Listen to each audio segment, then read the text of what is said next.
प्रिय विद्यार्थियों नमस्कार, मैं जयपाल विश्वकर्मा स्वागत करता हूं आपका इस आज के वीडियो लेक्चर में। और पिछले कुछ दिनों से पार्शियल डिफरेंशियल इक्वेशन के जो वीडियो लेक्चर्स थे वो थोड़ा सा डिले हो रहे थे कुछ ऑफिशियल कारण के कारण। एंड मैं ये कहूँगा कि अब उस टॉपिक को हम लोग कंटिन्यू करेंगे। और पिछली क्लास में हम लोगों ने concept of CF of homogeneous partial differential equation के विषय में काफ़ी कुछ डिस्कशन कर लिया था। ना विद्यार्थियों, आज की इस क्लास में हम लोग बात करने वाले हैं पर्टिकुलर इंटीग्रल के बारे में। बिकॉज अब हम लोगों को करना यह है कि CF तो हम लोग लगभग निकालना सीख गए हैं होमोजीनियस पार्शियल डिफरेंशियल इक्वेशन के लिए। अब हमें पर्टिकुलर इंटीग्रल यानी कि PI निकालना सीखना है। तो बेसिकली पहले तो हम लोग समझ लेते हैं कि व्हाट इज PI, क्या उसके लिए टर्म एंड कंडीशंस हैं, क्या क्या चीजें यूज होनी है। एंड देन इसके बाद में हम लोग फिर बात कर लेंगे कुछ स्पेशल केसेस जो कि PI के ऊपर बेस्ड हैं कि हम कैसे काम करेंगे। तो बेसिकली आज हम लोग बात करने वाले हैं बच्चों पर्टिकुलर इंटीग्रल, ठीक है ना, particular integral of homogeneous partial differential equation, right. Now जिस तरह से हम लोगों ने अभी तक समझा है कि अगर हम लोगों को f dd dash z is equals to F X Y ये एक होमोजीनियस पार्शियल डिफरेंशियल इक्वेशन है अगर गिवन है, तो इसके CF के लिए तो आपको पता ही है कि CF के लिए बेसिकली हम लोगों को fm1 इज इक्वल्स टू 0, मतलब कि ये जो पार्शियल डिफरेंशियल ऑपरेटर होता है इसमें हम d और d डैश की जगह क्रमशः m और 1 रख के इसको इक्वल टू 0 करके ऑक्सिलरी इक्वेशन बनाते हैं और इसके रूट से फिर CF बनाते हैं। पर्टिकुलर इंटीग्रल जो होगा विद्यार्थियों, उस पर्टिकुलर इंटीग्रल के लिए PI जिसको हम शॉर्ट में कहेंगे, PI इज इक्वल्स टू, जैसा कि आप लोगों ने ऑर्डिनरी में भी पढ़ा है, it is equals to F D D dash और एफ एक्स वाई। सो ये फॉर्मूला हम लोग इस्तेमाल करेंगे, बल्कि फॉर्मूला नहीं कहेंगे, कॉन्सेप्ट ही है बेसिकली। और इसका प्रूफ जो है वो आपको आसानी से आपकी बुक में भी मिल जाएगा। आप चाहो तो देख सकते हो कि वाई वी यूज दिस। हालांकि इसके ऊपर जब ऑर्डिनरी डिफरेंशियल इक्वेशन वाले टॉपिक को हम लोग पढ़ रहे थे तो वहां पे काफी डिटेल में डिस्कशन किया था कि PI के लिए यही फॉर्मूला इस टाइप से क्यों बनता है। तो आप चाहो तो पार्शियल डिफरेंशियल इक्वेशन की कॉन्सेप्ट को भी इसी तरह से समझ सकते हो। So this is the PI formula जिसको कि आप लोग यूज करेंगे। अब बेसिकली विद्यार्थियों, जैसा कि हम लोगों ने ऑर्डिनरी में भी समझा है कि हम PI के लिए कुछ केसेस लेंगे विद्यार्थियों, है ना। मतलब कि बेसिकली यहां पर fxy क्या हो उसके बेसिस पे हम क्या करें कि PI आ जाए, ठीक। लेकिन उसके पहले कुछ और चीजें डिस्कस करना आपसे जरूरी है, जैसे कि 1/f dd डैश। इसमें d का मतलब तो आप जानते हैं, d का मतलब है dy dx del by del x, है ना, और d डैश का मतलब होता है डेल बाय डेल y। तो बेसिकली अगर कहीं पर 1/d आता है तो इसका मतलब है कि हम लोग इंटीग्रेशन कर रहे हैं with respect to x, simple सी बात है। और अगर कहीं पर 1/d डैश आता है तो इसका मतलब यह है कि हम लोग इंटीग्रेशन कर रहे हैं विथ रिस्पेक्ट टू y, ठीक है। कीपिंग, अगर y के रिस्पेक्ट में, x के रिस्पेक्ट में कर रहे हैं तो y को कांस्टेंट रखेंगे, और अगर y के रिस्पेक्ट में कर रहे हैं तो x को कांस्टेंट रखेंगे। सिमिलरली बच्चों, CF में कुछ कभी कभी जब तुम लोग CF निकालोगे ना तो कभी कभी ऐसी स्थिति बन सकती है तुम्हारे सामने कि वहां पर जैसे मान लो कि ये d square is equal to 0 आ जाए, ठीक है, राइट।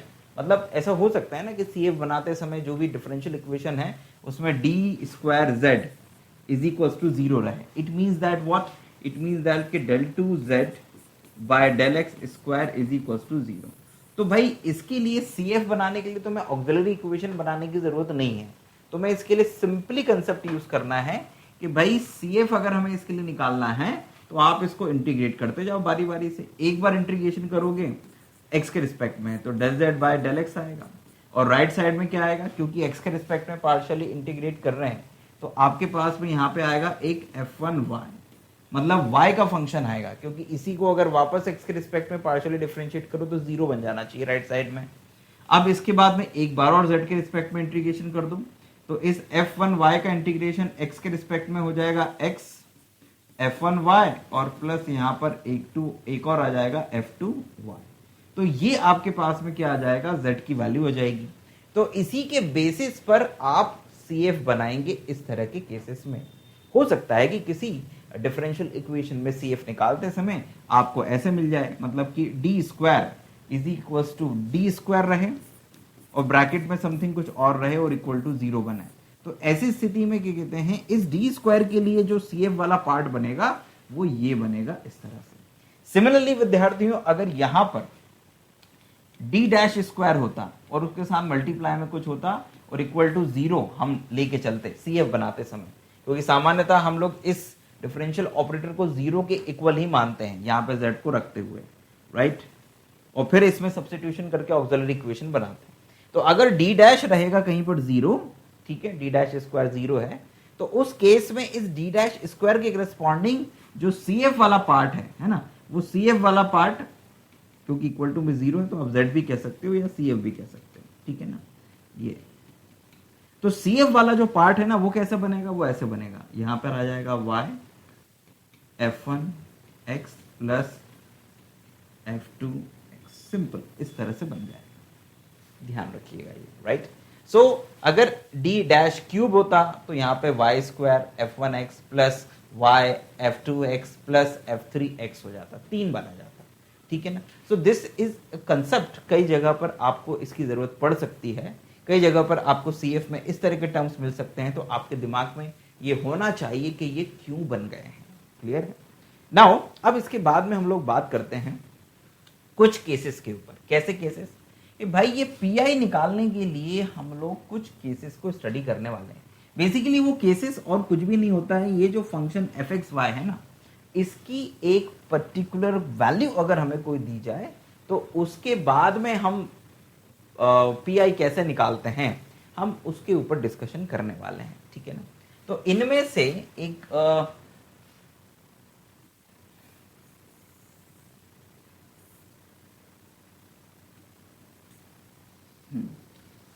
इन केसेस में एक ऐसा केस है जिसमें कोई और दूसरे केसेस सामान्यतः मदद नहीं करते हैं ज्यादातर। This is the unique case, that's why इसको हम लोग पहले ले रहे हैं, फिर उसके बाद में बाकी जो केसेस हैं उनको फिर हम लोग और समझेंगे, ठीक है ना, और उसमें जनरल रूल के कंसेप्ट को भी हम लोग समझेंगे। लेकिन अभी हम लोग जो आज केस डिस्कस करने वाले हैं वो ये है कि यदि आपको एक ऐसी पार्शियल डिफरेंशियल इक्वेशन गिवन है जिसमें जो राइट हैंड साइड है ना, हम लोग इस केस को ले रहे हैं कि केस 1 में हम लोग ये समझ रहे हैं कि इफ एफ एक्स वाई, मतलब जो राइट हैंड साइड है वो x to the power m into Y to the power n के फॉर्म में हो। इट मीन्स दैट कि यहां पर आपको x और y की एक्सपोनेंट पावर्स हो, ठीक है, इस रूप में कोई फंक्शन दिया हो। ध्यान दीजिएगा, यहाँ पे साइन की बात नहीं कर रहा हूँ, कॉस की बात नहीं कर रहा हूँ, लॉग की नहीं कर रहा हूँ, एक्सपोनेंशियल की नहीं कर रहा हूँ, या किसी अन्य फंक्शन की बात नहीं कर रहा हूँ, मैं यहाँ पर केवल x और y के एल्जेब्रिक फॉर्म की बात कर रहा हूँ, दैट्स ऑल बच्चों। तो ऐसी स्थिति में आप लोगों को क्या करना है, ऐसी स्थिति में then pi is equals to 1 upon F D D dash F X की पावर m और y की पावर n, ठीक है। अब जरा ध्यान दीजिएगा बच्चों कि बेसिकली यहां पर ये पीआई के लिए तो आप फॉर्मूला लिख दोगे, लेकिन इसके बाद क्या करना है। हालांकि तुम लोगों को पता है कि ऑर्डिनरी में अपन लोगों ने इसको बायनोमियल थ्योरम से फिर एक्सपैंड करा था, यहां पर भी यही करना है, लेकिन कैसे करना है इस बात का ध्यान रखें। लुक एट दिस, उसके लिए सपोज दैट अगर मान लीजिए कि m बड़ा है n से, मतलब x की पावर बड़ी है और y की पावर छोटी है, आई रिपीट y की पावर छोटी है, तो ये जो भी रहेगा है ना आपके पास में एफ डी डी डैश, इसमें से क्या करना, इसमें से कॉमन निकालना डी डैश, सॉरी इसमें से कॉमन निकाल लेना डी को, तो अंदर क्या बचाएगा F 1 D dash by D, मतलब जो भी डी की पावर हो, जो भी ये होमोजेनियस फंक्शन की पावर हो, सपोज दैट कि ये पार्शियल डिफरेंशियल इक्वेशन 2 ऑर्डर की है, 3 ऑर्डर की है या r ऑर्डर की है, तो यहां पर d की पावर r कॉमन निकल आएगा। तो d की पावर r कॉमन निकालना, तो ये 1 d डैश बाय d, ध्यान रखना y की पावर अगर कम है तो d डैश को ऊपर रखना, ओके, और फिर तुम्हें बायनोमियल एक्सपेंशन करना है f1 d dash by d का, राइट, -1 पावर आ जाएगी, ये यहां पर भी x की पावर m, y की पावर n और यहाँ पर भी x की पावर m और y की पावर n। तो अब इस केस में इसका बायनोमियल थ्योरम से एक्सपेंशन करोगे और उस एक्सपेंशन में d डैश अपॉन d की जो पावर है वो कितनी लेके जाओगे, वो उतनी ही लेके जाओगे जितनी की y की पावर है। ध्यान रखना यहाँ पे y की पावर कम है, x की पावर ज्यादा है, ठीक है। तो इसका एक्सपेंशन करोगे कब तक, expand up to d dash power become what n। मतलब d डैश की जो पावर है वो जब तक n ना हो जाए तब तक आप इसका बायनोमियल थ्योरम से एक्सपेंशन करोगे। अब लॉजिक आप समझ ही गए होंगे, क्योंकि d डैश की पावर जितनी y की है जैसे ही उतनी हो जाएगी तो ये d डैश इसके ऊपर डिफरेंशियल ऑपरेटर की तरह काम करके इसको कांस्टेंट बना देगा और उससे एक पावर भी ज्यादा जो है इसको जीरो बना देगी, ठीक है ना, राइट। वहीं अगर हम d को ऊपर रख के फिर करते एक्सपेंशन तो हमें, क्योंकि ये वाली पावर ज्यादा है तो हमें एक्सपेंशन में ज्यादा टर्म्स लेने पड़ते, तो उससे CF आप PI जो है आपका अननेसेसरी लेंदी हो जाता, ठीक है। वहीं दूसरी कंडीशन ये है, दूसरी कंडीशन में अगर m जो है वो छोटा है n से, मतलब m ये x की पावर छोटी है y की पावर बड़ी है, तो उस केस में then if then PI is equals to, तो उस केस में बच्चों आपका उल्टा हो जाएगा, बस केवल काम। कैसा उल्टा हो जाएगा, आपको उस केस में कॉमन लेना है d डैश की power r। Suppose that r order का पार्शियल डिफरेंशियल इक्वेशन है, होमोजेनियस पार्शियल डिफरेंशियल इक्वेशन। तो जैसे d डैश को कॉमन लोगे तो ये d बाय d डैश और ये 1 ऐसे बन जाएगा, ठीक है ना।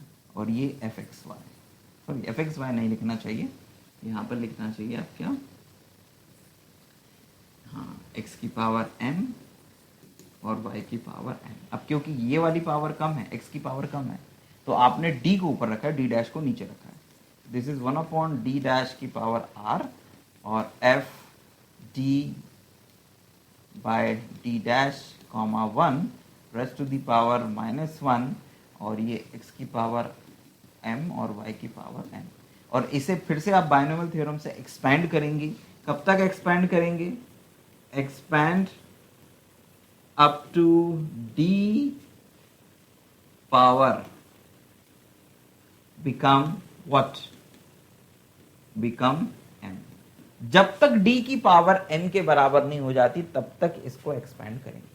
तो पहले आप डिफरेंशिएट कर लेंगे और फिर 1 अपॉन d डैश का मतलब है इंटीग्रेशन, फिर आप उसे इंटीग्रेट कर देंगे। तो इस प्रोसेस का इस्तेमाल करके आप इस तरह के क्वेश्चन जिसमें कि राइट हैंड साइड जो है वो x की पावर m और y की पावर n के रूप में दी जाएगी उसको सॉल्व करेंगे, ठीक है। अब एक दो प्रश्न ले लेते हैं और उन प्रश्नों के माध्यम से पूरी प्रोसेस को समझ लेते हैं, ठीक है विद्यार्थियों। del 2 z by del x square minus 2 del 2 z by del x del y and plus del 2 z by del y square is equals to 12xy। दोनों की पावर बराबर ही है, ठीक है ना। इस क्वेश्चन को लेते हैं विद्यार्थियों अपन लोग, ठीक। तो जब हम लोग इस क्वेश्चन को लेके आगे बढ़ेंगे तो जब आप सॉल्व करेंगे, ठीक है, प्रश्न को, तो किस तरह से आगे बढ़ेंगे, लुक एट दिस सॉल्यूशन। तो आपको सामान्यतः ये डिफरेंशियल इक्वेशन जो दी है वो डेल के रूप में दी हुई है, तो अपन इसको डी और डी डैश में कन्वर्ट करके लिखते हैं। गिवन PDE क्या दी हुई है, it's a D square minus 2dd dash और प्लस d डैश स्क्वायर और ये z is equal to 12xy। और यू कैन राइट दिस, आप इसको ऐसे भी लिख सकते हो, d माइनस d डैश का whole square z is equal to 12xy। This is your one. तो बेसिकली ये जो partial differential equation, homogeneous partial differential equation दो ऑर्डर की है, तो आपने इसको इस तरह से लिख दिया विद्यार्थियों, d minus D dash whole square z is equal to 12xy। Now अब इसके बाद में विद्यार्थियों आप क्या करेंगे, सबसे पहले the auxiliary equation the auxiliary equation of 1, तो वो क्या बनेगी, वो बनेगी m-1 का whole square is equal to 0। ये जो टर्म है इसमें d की जगह पे बेसिकली m और d डैश की जगह पर 1 सब्स्टिट्यूट करते हैं, तो ये बन जाता है आपके पास में। इस z और इसके ऊपर काम नहीं, केवल ऑपरेटर के ऊपर काम करना है, ठीक है। नाउ यहां से फिर m की दो वैल्यूज आएंगी, 1 1 रिपीटेड वैल्यू आएंगी, तो जो CF है विद्यार्थियों, CF कितना बन जाएगा, CF बन जाएगा F1 y plus x plus, अब रिपीटेड है ध्यान दीजिएगा, तो यहां पर आएगा x F2 y plus x. अगर 3 रिपीटेड होती तो अगले टर्म में आता plus x square F3 y plus x, ठीक है। जो भी CF के रूल है उसके यूज से हम लोगों ने ये CF बनाया। अगर आपको CF समझने में प्रॉब्लम जा रही है तो आप अपने जो लेक्चर्स हैं उसमें पीछे जाके CF के जो रूल्स वाला वीडियो लेक्चर है उसको देख सकते हैं, तो आपको ये CF कैसे बनाया ये क्लियर हो जाएगा। अब आ जाते हैं PI के ऊपर। What is PI? तो PI के लिए PI is equal to 1 upon, पहले फॉर्मूला लिख देते हैं, FDD डैश FXY, ठीक है ना। Now this is equal to what is FDD dash, तो this is 1 upon D minus D dash whole square and it's 12xy। तो यहां पर अगर आप देखें तो x और y की दोनों की पावर बराबर है, तो ऐसी स्थिति में विद्यार्थियों आप इसको d डैश बाई डी के फॉर्म में भी लिख सकते हैं या फिर d बाई डी डैश के फॉर्म में भी लिख सकते हैं, जैसा आपके लिए सुविधाजनक हो। मेरे लिए जो सुविधाजनक मुझे लग रहा है कि मैं यहां से क्या कॉमन लेता हूं, मैं यहां से d कॉमन ले लेता हूं नीचे से, तो मैं d कॉमन लूंगा तो अंदर आएगा, बाहर आएगा d स्क्वायर क्योंकि होल स्क्वायर है, 1 minus D dash by D का होल स्क्वायर और 12xy, ठीक है ना। नाउ देन इसके बाद में विद्यार्थियों इसे ऊपर लेके जाता हूं, 1 अपॉन डी स्क्वायर को यहीं रहने देता हूं। So right here 1 upon this is equals to 1 upon D square, ठीक है, 1 minus D by D dash by D raised to the power minus 2 12xy। So विद्यार्थियों ध्यान दीजिएगा कि 1 माइनस एक्स की पावर माइनस 2 का जो एक्सपेंशन है वो क्या होता है, वो होता है 1 plus 2x plus 3x square, ठीक है ना, plus 4x cube and plus dash dash dash, कुछ इस तरह से चलता है विद्यार्थियों।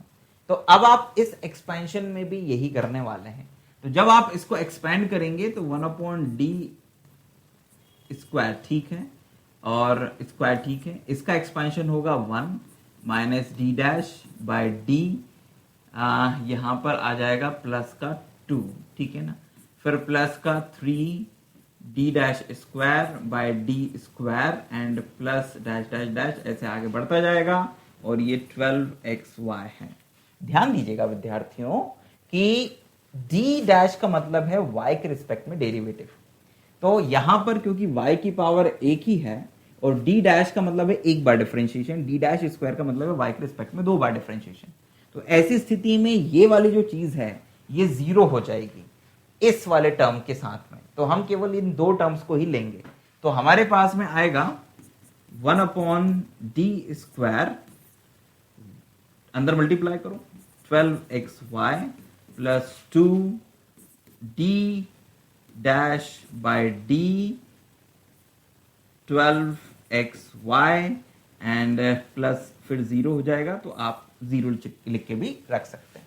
Now this is 1 upon D square, ये 12xy plus 2 1 upon D cube कर दो और ये d डैश 12xy, मतलब डिफरेंशिएशन हो जाएगा पहले y के रिस्पेक्ट में, तो जैसे ही y के रिस्पेक्ट में डिफरेंशिएशन करोगे d स्क्वायर और 12xy, बल्कि यहां पर भी इंटीग्रेशन कर ही देना चाहिए बिकॉज ये यहां पर ये 12 को बाहर करो और y एक 1/d मतलब x के रिस्पेक्ट में करना है, तो y को आप चाहो तो बाहर कर दीजिए और x को 2 बार इंटीग्रेट करना है। 1/d² मींस 2 बार x के रिस्पेक्ट में इंटीग्रेशन।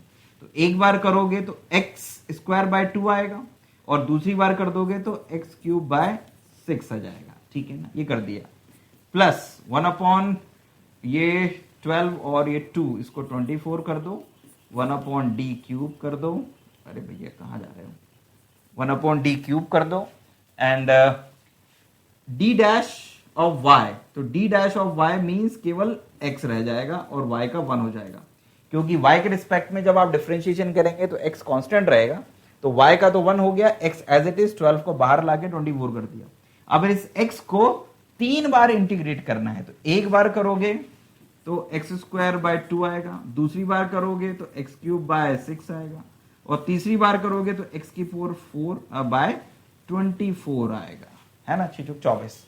तो आपके पास में आ जाएगा दिस इज इक्वल्स टू 12 और सॉरी ये 2, ये 12 तो कैंसिल हो जाएगा।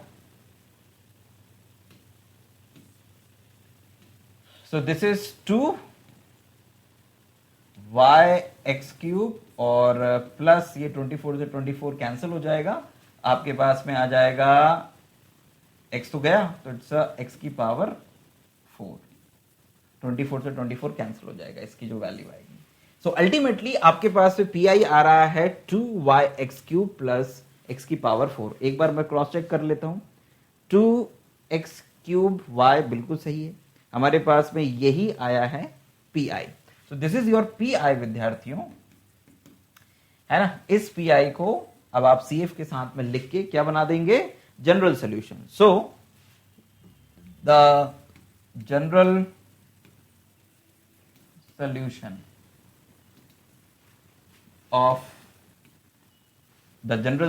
of what, of PDE, so आपके पास में यहां पर आ जाएगा Z is equals to CF plus PI, दोनों की वैल्यू लिख दीजिए, तो F1y plus x F2y plus x plus 2y(x³ plus x⁴। ठीक है ना। सो विद्यार्थियों इस तरह से आपके पास में क्या आ जाएगा, आपके पास में आ जाएगा z। तो ये आपका जनरल सोल्यूशन हो गया ऑफ द गिवन PDE, और उम्मीद करता हूं कि आपको ये सारा का सारा प्रोसेस समझ में आया होगा, क्योंकि अल्टीमेटली बच्चों प्रोसेस समझना इंपॉर्टेंट है। क्या समझना इंपॉर्टेंट है, प्रोसेस समझना इंपॉर्टेंट है। ठीक है, अब देखो प्रोसेस अपनी वही रही, CF निकाला, PI निकाला, यहां पर ये देखना है कि x की और y की पावर में से किसकी पावर कम है, उसके अकॉर्डिंग यहां पर स्थिति बनाएंगे हम लोग और बाइनोमियल थ्योरम से एक्सपेंशन करेंगे। बाइनोमियल थ्योरम के लिए बच्चों आपको थोड़ा सा एक्सपेंशन फॉर्मूलों का ध्यान रखना है कि कहां पर क्या यूज होगा, अगर गलती होगी तो दिक्कत जाएगी। तो ये जो भी फॉर्मूला आप अप्लाई करेंगे वो सही सही अप्लाई करना है। एंड देन इसके बाद में यहां पर आपके मन में ये आ सकता था कि सर आप पहले काम करो ना, d² से मल्टीप्लाई कर दो। आपने डिफरेंशिएशन ही पहले क्यों किया, इंटीग्रेशन बाद में क्यों किया, आप इंटीग्रेशन पहले कर सकते थे। ठीक है ना, तो आप, मेरा यहां पे जवाब ये है कि भाई आप पहले न्यूमरेटर के ऑपरेटर को अप्लाई करें and then differential integral operator को अप्लाई करें, दैट इज फाइन, वो ज्यादा बेटर रहेगा। ठीक है ना, क्योंकि डिफरेंशियल ऑपरेटर आपका जो भी अलजेब्रिक फंक्शन होगा उसको जितना हो सकेगा छोटा बना देगा। अदरवाइज इंटीग्रल अगर आप करेंगे तो वो अननेसेसरी बड़ा होगा, फिर आप उसको डिफरेंशिएट करेंगे। तो this is not a right thing. ठीक है, जहां तक मेरा ख्याल है। सो ये यहां पर आपका आंसर आ जाएगा। अब जरा ध्यान दीजिएगा कि इसी क्वेश्चन में हम और भी चीजों को समझ सकते हैं। जैसे एक और क्वेश्चन और ले लेते हैं, काम करते हैं, बेटर ये होगा। सपोज दैट विद्यार्थियों कि आपके पास में ये एक क्वेश्चन है, d² - dd' - 2d' z is equal to xy²। तो विद्यार्थियों देखो, इस क्वेश्चन को सॉल्व करते समय जो चीजें सीखनी है बस वो बताने का प्रयास करता हूं आपको। अल्टीमेटली आपको ध्यान ये रखना है कि यहां पर x और y की पावर्स क्या हैं PI निकालते समय। अभी तो CF निकालते हैं, सो ऑक्सिलरी इक्वेशन निकाल लो इसकी। अब थोड़ा सा जल्दबाजी में बता रहा हूं। ऑक्सिलरी इक्वेशन बनेगी M square minus m minus two बराबर 0। अल्टीमेटली आपने क्या करा है, d की जगह पर m लिखा है और d डैश की जगह पर 1 लिखा है, तो ऑक्सिलरी इक्वेशन बन रही है। नाउ इसको सिंप्लीफाई जब करेंगे तो हमारे पास में जहां तक मेरा ख्याल बन रहा है कि m माइनस टू और m plus 1 is equal to 0, ये इसके फैक्टर्स बनेंगे यहाँ पे।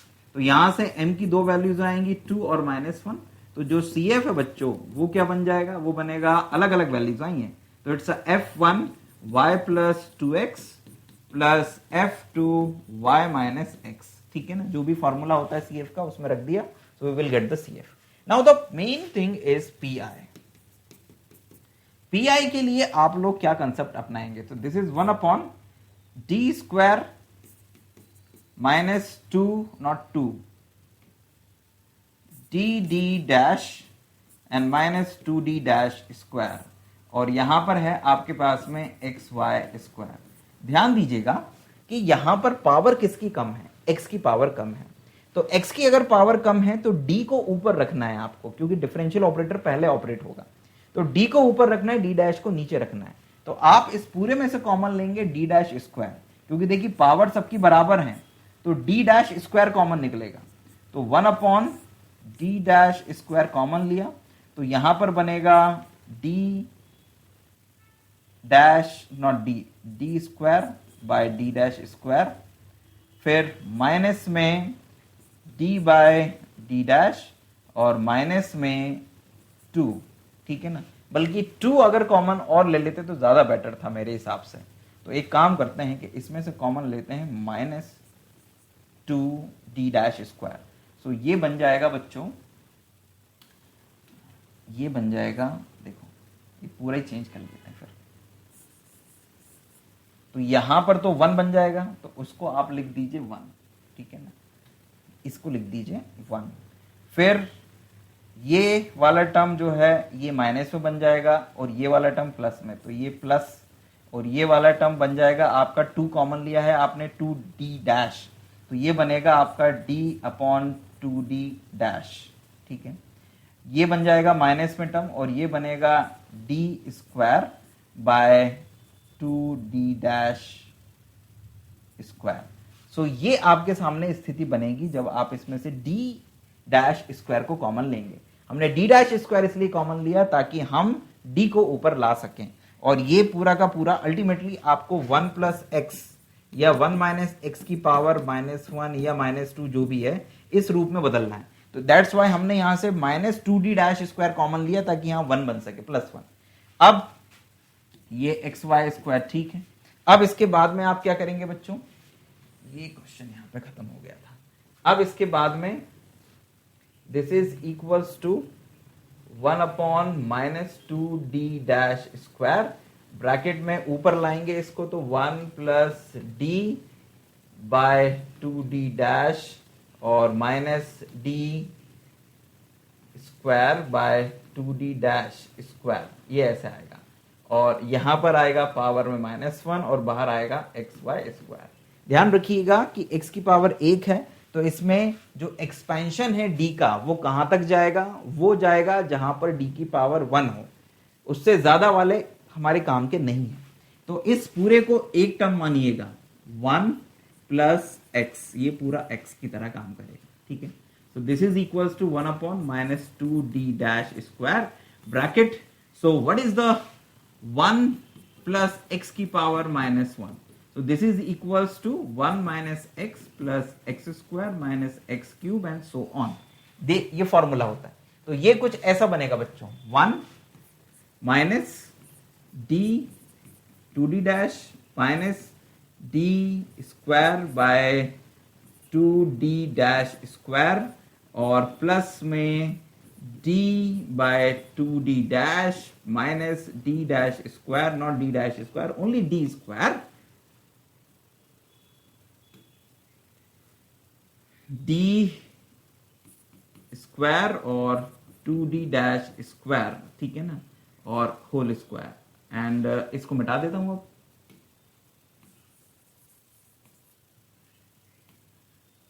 And minus dash dash dash और यहाँ पे एक्स वाई स्क्वायर। तो देखो होल स्क्वायर के कारण ये दोनों ही, ये पूरा का पूरा टर्म ही अपने काम का नहीं है, क्योंकि अल्टीमेटली यहाँ पे डी स्क्वायर या डी से बड़ी पावर्स आएंगे, डी स्क्वायर से बड़ी पावर आएंगी, और यहाँ पर भी ये वाला अपने काम का नहीं है, ठीक है ना। क्यों? क्योंकि ये डी स्क्वायर है, ये एक्स को जीरो बना देगा। हमारे काम का है केवल ये वाला टर्म। तो आप एक्स वाई स्क्वायर का यहाँ मल्टीप्लाई करिए, तो you will get -2d dash square bracket में एक्स वाई स्क्वायर माइनस में d बाय 2d डैश, और ये यहाँ पर भी एक्स वाई स्क्वायर, ठीक है। बाकी सब जीरो हो जाएंगे, प्लस में जीरो।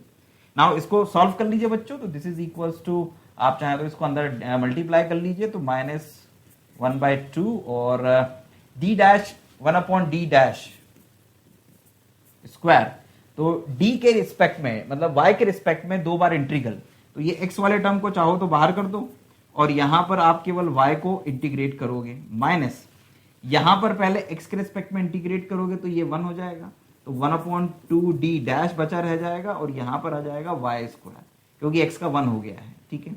अब ये हो गया आपका -x/2 और y स्क्वायर का 2 बार इंटीग्रल y के रिस्पेक्ट में, तो एक बार करोगे तो y³ 3 आएगा, और दूसरी बार करोगे तो y⁴/12 हो जाएगा, ठीक है। सो इट्स अ y⁴/12 -1/2, यहां पर 2 बार क्या करो, इंटीग्रेट करो, तो सेम चीज यहां पर भी आ जाएगी बच्चों। तो यहां पर कितना हो जाएगा, इट्स अ y³ और y⁴ मतलब 12 हो जाएगा, 3 × 4। तो अल्टीमेटली यहां पे आपके पास में जो आंसर आएगा वो आएगा -x y⁴/24 और -y⁴/24, ठीक है ना। आप चाहो तो इसमें से y⁴/24 कॉमन ले सकते हो और पी आई बना सकते हो, तो ये आ गया आपका पी आई। तो जनरल सोल्यूशन जो है बच्चों वो क्या बन जाएगा, वो सोल्यूशन बन जाएगा आपका z = CF + PI। तो CF और PI दोनों को ऐड कर दीजिएगा, तो आपके पास में जनरल सोल्यूशन आ जाएगा। क्लियर है? सो उम्मीद करता हूं विद्यार्थियों कि इन 2 क्वेश्चंस की मदद से जो PI का केस हमने आपको समझाने का प्रयास किया वो आपको समझ में आया होगा। फिर भी कोई डाउट या क्वेरी अगर आ जाए तो आप हमसे कमेंट बॉक्स में कमेंट के माध्यम से या फिर ईमेल के माध्यम से अपनी क्वेरीज पूछ पाएंगे, राइट। इन 2 क्वेश्चंस के साथ ही आपको 2 होमवर्क क्वेश्चन भी दे देता हूं मैं, ताकि आप उनकी मदद से अपनी प्रैक्टिस को और अच्छा कर सकें, ठीक है। जैसे कि एक क्वेश्चन ये है, क्या है, it's d² - d dash -2d dash square z = y - 1 और e⁻x। इसमें इसका ध्यान मत रखिएगा, इसका ध्यान रखिएगा, और d डैश को ऊपर करते हुए एक्सपेंशन करिएगा, आपका काम आसान हो जाएगा। CF तो आपको पता ही है, इसका जो PI है विद्यार्थियों वो आएगा y⁻x, ठीक है ना। ये इसी मेथड से सॉल्व होगा, हालांकि इसको एक और मेथड से, जनरल मेथड से भी आगे चल के हम लोग सॉल्व करेंगे, लेकिन फिर भी इसको ट्राई कर लीजिएगा, अच्छा क्वेश्चन है। एक और क्वेश्चन लेते हैं बच्चों, it's a d² -6dd dash और +9d डैश स्क्वायर, ये z = 12x² + 36xy, और इसका जो PI है बच्चों, CF तो आप लोग निकाल ही लेंगे, PI जो है वो आएगा 10x⁴ और +6x³ अगर आप इसको ध्यान से देखें तो इस पूरे में y⁻1 है, तो आप d डैश को ऊपर रखते हुए इसका एक्सपेंशन करेंगे, आपका आंसर आ जाएगा, ठीक है विद्यार्थियों, राइट। तो इस तरह से विद्यार्थियों आप लोग इन क्वेश्चंस को सॉल्व करेंगे और इस टॉपिक को कंप्लीट कर लेंगे, इस केस को PI के। हम PI के नेक्स्ट केस को आपके साथ में अगली क्लास में शेयर करेंगे और प्रयास करेंगे कि अगली क्लास में PI के कम से कम 2 केसेस को हम लोग डिस्कस कर लें। तब तक अपना ध्यान रखिए, खुश रहिए, खूब पढ़ाई करिए, बड़ों का सम्मान करिए, छोटों को अच्छी अच्छी चीजें सिखाइए और अपने राष्ट्र के प्रति हमेशा कृतज्ञ रहिए और राष्ट्र के लिए अच्छा सोचिए, ईमानदारी से जीवन व्यतीत करिए। मुश्किलें जरूर आती हैं लेकिन मजा उसी में आता है। जय हिंद, वंदे मातरम।